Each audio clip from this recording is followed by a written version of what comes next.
नमस्कार, स्वागत है आपका। आप देख रहे हैं प्राइम टीवी। मैं हूं आपके साथ अदिति मिश्रा। प्राइम टीवी के सभी दर्शकों को रंग उमंग प्रेम के पावन पर्व होली की हार्दिक शुभकामनाएं। आज इस खास कार्यक्रम में हम जानेंगे कि आखिर होली का वास्तविक महत्व क्या है, होली मनाने के पीछे क्या कहानी है, क्या ये केवल रंगों का त्योहार है या इससे कहीं बढ़कर कुछ और। साथ ही बात इस बार रंगोत्सव पर पड़ रहे चंद्र ग्रहण की, होली मनाने का शुभ मुहूर्त क्या होगा और होली पर पड़ रहे चंद्र ग्रहण का आपके जीवन पर कितना और क्या असर पड़ेगा। इन तमाम रहस्यों से पर्दा उठाने के लिए हमारे साथ मौजूद हैं पंडित मनोज शुक्ला जी। सबसे पहले बहुत स्वागत है आपका पंडित जी। नमस्कार पंडित जी, अगर सबसे पहले सवाल की हम बात करें तो क्या होली केवल रंग खेलने का त्योहार है या इसके पीछे कोई और गहरा आध्यात्मिक रहस्य भी छिपा हुआ है? जी, बिल्कुल सही सवाल है।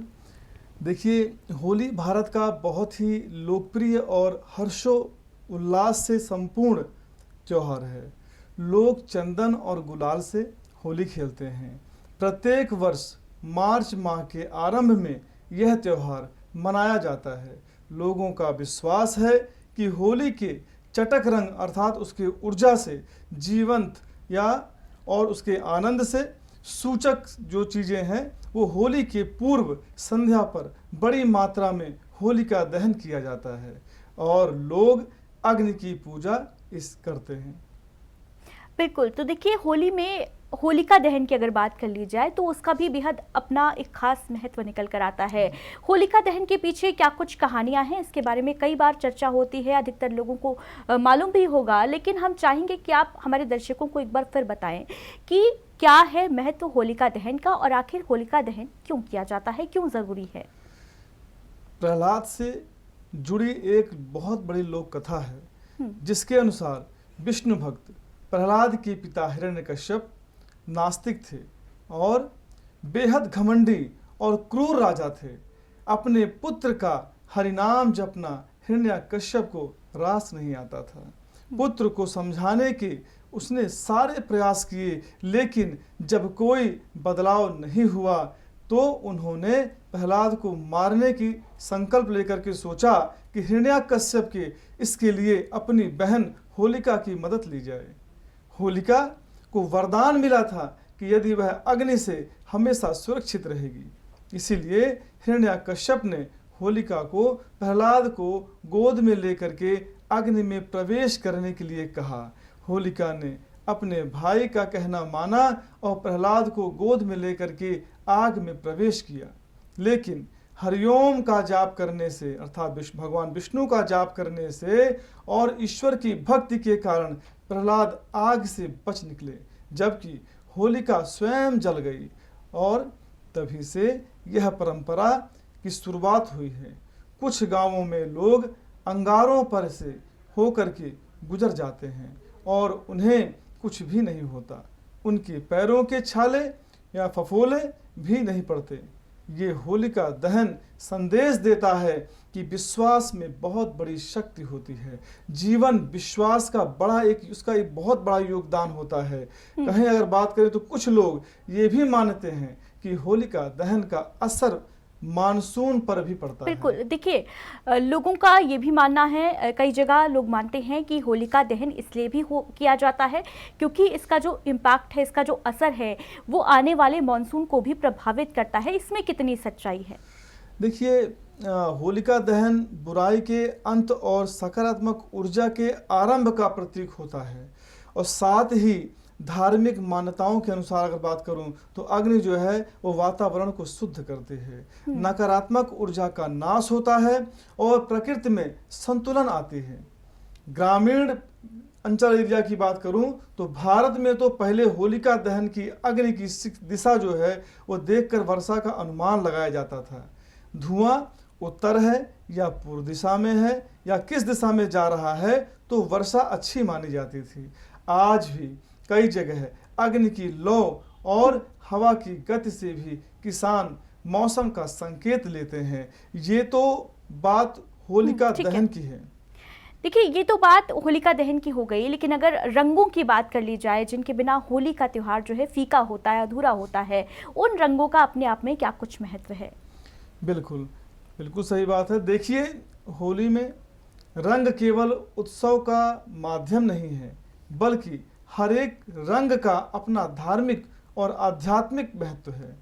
हिंदू परंपरा में रंगों को भावनाओं और गुणों और देवत्व से जोड़ा गया है। जैसे लाल रंग प्रेम का है, शक्ति, साहस और ऊर्जा का प्रतीक है। इसे माता दुर्गा की शक्ति का रंग माना जाता है। देवी शक्ति और वैवाहिक सुख का प्रतीक है। यह संदेश देता है कि जीवन में उत्साह और सकारात्मक ऊर्जा बनाए रखें। ऐसे ही पीला रंग ज्ञान, आस्था और शांति का प्रतीक है। ये भगवान विष्णु से जुड़ा है, जो संदेश देता है बुद्धि और धर्म के मार्ग पर चलने का। हरा रंग समृद्धि और नई शुरुआत का प्रतीक है। नए अवसरों को अपनाएं और प्रगति करें। इसी तरह हर रंग का अपना अपना महत्व है। और देखिए, होली का त्योहार हमें यही सिखाता है कि अहंकार और नकारात्मक को अग्नि में समर्पित कर देना चाहिए और अगले दिन रंगों के माध्यम से जीवन में प्रेम और सद्भाव हमको भरना चाहिए। बिल्कुल। होली क्यों आवश्यक है, क्यों ज़रूरी है, रंगों का क्या कुछ महत्व है, इससे इस बार अगर होली की बात कर ली जाए तो चंद्र ग्रहण भी लग रहा है। एक और रंगों का उत्सव है, उत्साह है, दूसरी तरफ है ग्रहण। इसका क्या और कितना प्रभाव इस बार होली पर पड़ेगा और होलिका दहन का मुहूर्त क्या कुछ रहेगा? देखिए, चंद्र ग्रहण की शुरुआत मंगलवार दोपहर 3:20 से होगी, अर्थात सूतक लग जाता है पहले। तो शाम को 6:46 पर जो है शाम को 6 बजे ये ग्रहण लगेगा और 6:48 पर यह ग्रहण समाप्त होगा। ग्रहण का जो सूतक काल है वह लगभग 9 घंटे पहले से शुरू हो जाता है। 3 मार्च को सुबह 6:20 पर सूतक काल आरंभ हो जाएगा। सूतक काल के दौरान सभी मंगलकारी कार्य वर्जित हो जाते हैं और मंदिरों के कपाट भी बंद हो जाएंगे।